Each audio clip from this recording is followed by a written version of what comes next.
রাজ্যের বেকার যুব সমাজের জন্য বড় খবর। পড়াশোনা শেষ করেছেন, চাকরির চেষ্টা চলছে, কিন্তু মাঝে এই অনিশ্চিত সময়টা সবথেকে কঠিন। সেই সময়ে পাশে দাঁড়াতেই রাজ্য সরকারের নতুন উদ্যোগ, অর্থাৎ বাংলার যুবসাথী প্রকল্প। 2026-27 অর্থবর্ষের বাজেটে এই প্রকল্পের কথা ঘোষণা করেছেন মাননীয় মুখ্যমন্ত্রী মমতা ব্যানার্জি। মাসে মিলবে 1500 টাকা ভাতা। কারা পাবেন, কবে থেকে চালু হবে বা কীভাবে বা আবেদন করবেন, সমস্ত কিছু এই ভিডিওটির মাধ্যমে আপনাদের মাঝে শেয়ার করব। তাই ভিডিওটি সম্পূর্ণ স্কিপ না করে প্রথম থেকে শেষ পর্যন্ত দেখতে থাকুন এবং আমাদের চ্যানেলে নতুন হয়ে থাকলে চ্যানেলটিকে সাবস্ক্রাইব করতে ভুলবেন না, যাতে করে সমস্ত আপডেট সবার আগে আপনার মোবাইলে পেতে। হ্যালো ভিউয়ার্স, যুবসাথী প্রকল্পের সমস্ত ইনফরমেশান এবার একে একে আপনাদের সামনে শেয়ার করব। সর্বপ্রথম শেয়ার করব বাংলার যুবসাথী প্রকল্পের সমস্ত সুবিধা। বাংলার যুবসাথী প্রকল্পের বেকার ছেলেমেয়েদের জন্য পশ্চিমবঙ্গ সরকারের নতুন উদ্যোগ। এই প্রকল্পের মাধ্যমে চাকরি না পাওয়া মাধ্যমিক পাশ বেকার যুবক এবং যুবতীদের প্রতি মাসে 1500 টাকা করে দেওয়া হবে।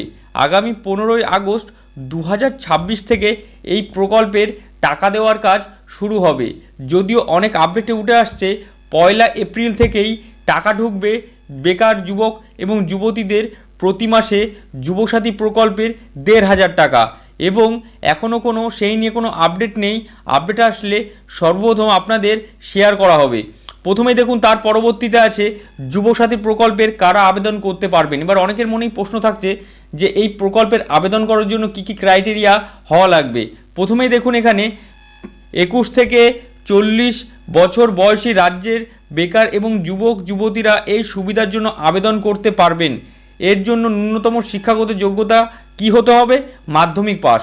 অর্থাৎ মাধ্যমিক পাস করলেই আপনাদের বয়স যদি 21 থেকে 40 বছর বয়সের ভিতরে থাকে, সেই ক্ষেত্রে আপনারা আবেদন করতে পারবেন।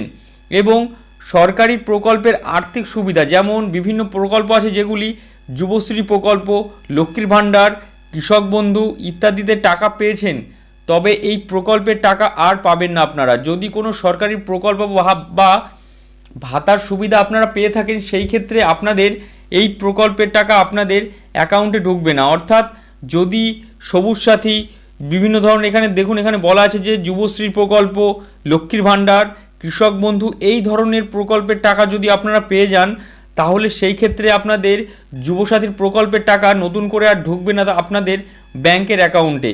এর পরবর্তীতে আপনাদের মাঝে শেয়ার করব যুবসাথী প্রকল্পের আবেদন করতে কি কি ডকুমেন্ট আপনাদের লাগবে। তার আগে যদি ভিডিওটি ভালো লেগে থাকে, ভিডিওটিকে অবশ্যই একটি লাইক করবেন।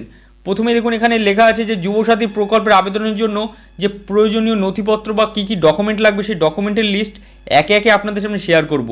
যুবসাথী প্রকল্পের আবেদনের জন্য প্রথম যে ডকুমেন্টের কথা বলা আছে, সেই ডকুমেন্টের লিস্টের প্রথমেই আছে দেখুন মাধ্যমিক পাসের সার্টিফিকেট। অর্থাৎ এখানে মাধ্যমিক পাস, ন্যূনতম যে যোগ্যতার কথা বলা আছে সেটি মাধ্যমিক পাস। সেই ক্ষেত্রে আপনাদের লাগবে মাধ্যমিক পাসের সার্টিফিকেট এবং বয়সের প্রমাণপত্র হিসাবে আধার কার্ড। অর্থাৎ আপনাদের যে জন্ম তারিখের প্রমাণপত্র হিসাবে আপনাদের আধার কার্ডটি লাগবে। এর পরবর্তীতে জন্ম সালের প্রমাণ হিসাবে আপনাদের বার্থ সার্টিফিকেট অথবা মাধ্যমিকের অ্যাডমিট কার্ড হলে হবে আপনাদের এই তৃতীয় ডকুমেন্টের লিস্টে। এখানে দেখুন, আপনারা চাইলে এই ডকুমেন্টের লিস্টগুলি আপনারা নোট ডাউনও করতে পারেন। তার পরবর্তী লিস্টের ভিতরে লাগবে আপনাদের ভোটার আইডি কার্ড কিংবা রেশন কার্ড, এই ডকুমেন্টটি লাগবে। এই ডকুমেন্টের শেষে আপনার যেই অ্যাকাউন্টে আপনারা টাকাটা নিতে চান, অর্থাৎ আপনার নামে ব্যাংকের অ্যাকাউন্ট থাকতে হবে এবং ব্যাংকের অ্যাকাউন্টের একটি জেরক্স কপি আপনাদের লাগবে। এই ডকুমেন্টগুলো লাগবে। এছাড়াও আপনাদের সর্বশেষ যেই জিনিসটি, অর্থাৎ মোবাইল নাম্বারে ইমেল আইডি, আপনাদের যে অফিসিয়াল মেল অথবা আপনাদের যে জিমেল অ্যাকাউন্টটি আছে আপনার নিজস্ব, সেই মোবাইল নাম্বার বা জিমেলটি আপনাদের লাগবে। এই কটি ডকুমেন্ট আপনাদের এই যুবসাথী প্রকল্পের আবেদন করার জন্য লাগবে। এর পরবর্তীতে আপনাদের সামনে শেয়ার করব যে যুবসাথী প্রকল্পের আবেদন কোথায় ফর্ম জমা দেবেন বা কবে থেকে চালু হবে এই যুবসাথী প্রকল্পের আবেদনপত্র। দেখুন, গত 1 অর্থাৎ 5ই ফেব্রুয়ারি বাজেট পেশের সময় এই প্রকল্পের ঘোষণা করা হয়েছিল। এই প্রকল্পের আবেদন সরকারিভাবে এখনও শুরু হয়নি, তবে সংবাদ সূত্রে জানা যাচ্ছে দুয়ারে সরকার ক্যাম্প থেকে এই প্রকল্পের আবেদনপত্র জমা নেওয়া হবে এবং যুবসাথী প্রকল্পের জন্য অনলাইন পোর্টালও খোলা হবে। অর্থাৎ আপনাদের এখনও পর্যন্ত কোনো এই যুবসাথী প্রকল্পের অনলাইন ফর্ম বা কোনো অফলাইন ফর্ম এখানে আবেদন প্রকল্পে সরাসরিভাবে এখনও শুরু হয়নি, কিন্তু খুব তাড়াতাড়ি এই প্রকল্পের জমা নেওয়া অর্থাৎ ফর্ম সমস্ত কিছু শুরু হবে। তাই এই সমস্ত আপডেট পেতে হলে আমাদের চ্যানেলটিকে অবশ্যই সাবস্ক্রাইব করে রাখুন।